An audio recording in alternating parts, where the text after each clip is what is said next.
cops everywhere. We gotta watch out. Yeah.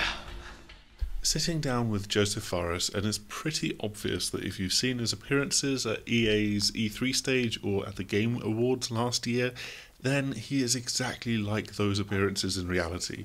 He's exuberant, he's passionate, he wanders off on tangents. So at one point, as I was searching for my next question to ask him, he jokingly went, "Oh, I know what you're going to ask me about," and started going through his hair care routine. And then he takes these examples his examples to the extremes. It wasn't the first question out of my mouth, in fact it was probably one of the last, but I do eventually ask him about the infamous F the Oscars moment at the Game Awards. Was he a few drinks down, jet lagged, maybe just a bit caught up in the moment? Well, he says it's very much the latter, and honestly, having sat down next to him for a good hour or so, I believe him.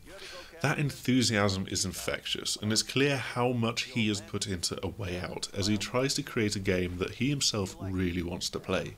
It's fully co-op all the way through and with no AI backup in case you can't find someone to play with.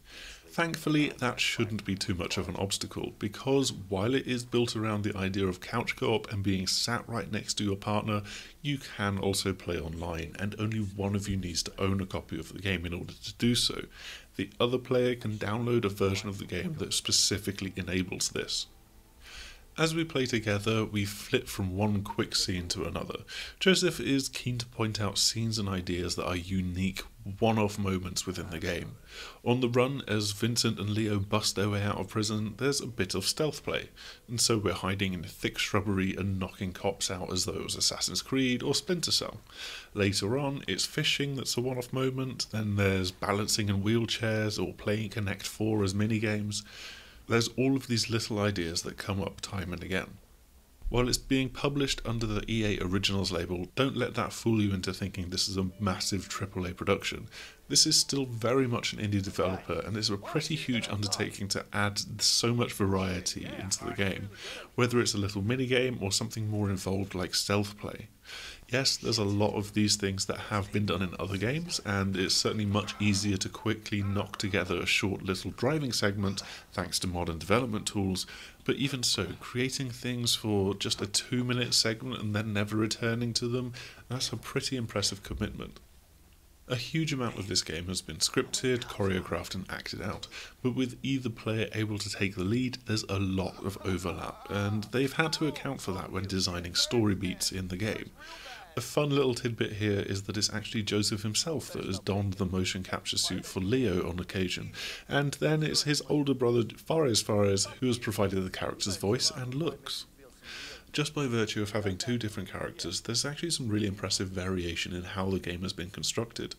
Talk to one of the waiting patients in the hospital, and there's different tones and attitudes to the conversation depending on which of the two outlaws has initiated the conversation.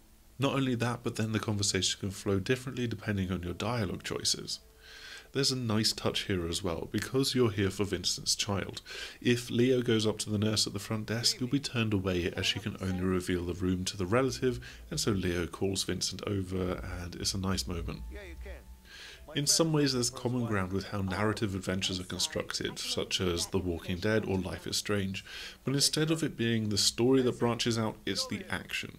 Coming up to a bridge and needing to find a way past the cops patrolling it, there's a choice between knocking a cop out, taking their car and driving over slowly, trying not to get spotted, or alternatively you can go under the bridge despite the fact that Leo says he's afraid of heights.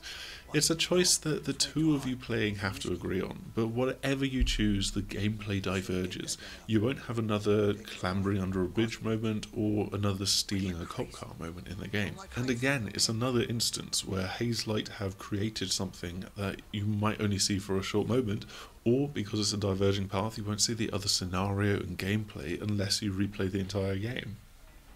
You can quite definitely see Josef's cinematic flair coming through in the way that certain moments are framed. Much of the game will be played with a straight divide down the middle of the screen. Whether played locally or online, you always see the same split screen presentation. And so you've got stuff like where one player can engage in a conversation, the other can mess around in full view in the background, spinning on the spot or walking into doors. It's a game, and I really like that Hazelight don't take away control from you in these moments.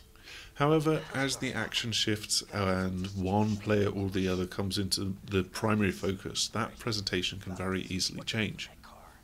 One particular action scene switches back and forth between the two players, alternately giving one player a break as the other sneaks or fights their way through a particular section. It's a great set piece, keeping the pacing really high, but also giving each player a moment's respite without feeling like it does. The way that it flows back and forth almost feels to me like a video game equivalent of a single unbroken long take in cinema, in the way that it just keeps you in this moment. And again, Josef reminds me, that's just a one-off in this game. I think what's going to be fascinating is how A Way Out tries to draw you in to care about these characters. Vincent is a convicted murderer after all, and Leo has been serving time for armed robbery, but there's still people, and there's an interesting story to be told here of love, loss, and, you know, a fraternity out of this hardship that they find themselves in. If Hollywood has taught me anything, it's that it's easy to make you root for the bad guys, but the difference here, of course, is that it's you that's doing the role-playing with a buddy by your side. After the critical acclaim of Brothers: A Tale of Two Sons, and seeing the invention that is going into this game, there is, for me, good reason to believe that Faris and Hazelight are creating something equally special with A Way Out. Thanks as ever for checking out our video, and remember to like, subscribe and share this if you've enjoyed it. That really does help us out as we slowly build up momentum on YouTube. Don't forget that you can also head over to thesixthaxis.com where we've got this preview, and it's got plenty of the very outspoken Josef Faris in it as well. Hopefully we will see you again soon. Goodbye!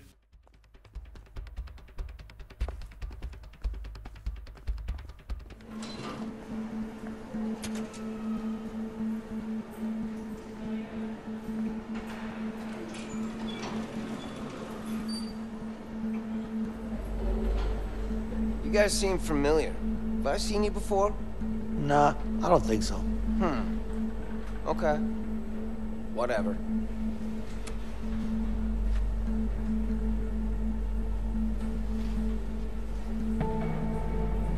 But your faces are so familiar. I'm sure I've seen you somewhere.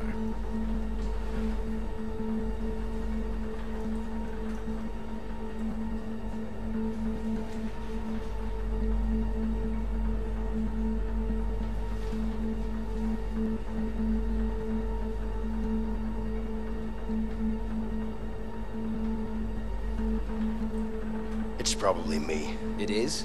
Yeah, I'm here a lot. I got this disease. The doctors can't figure out what it is, but Yes. you don't have to worry about it. They don't think it's contagious. It's fine. All right. Well, this is my floor, so All right, feel take better. it easy. Nice. I know.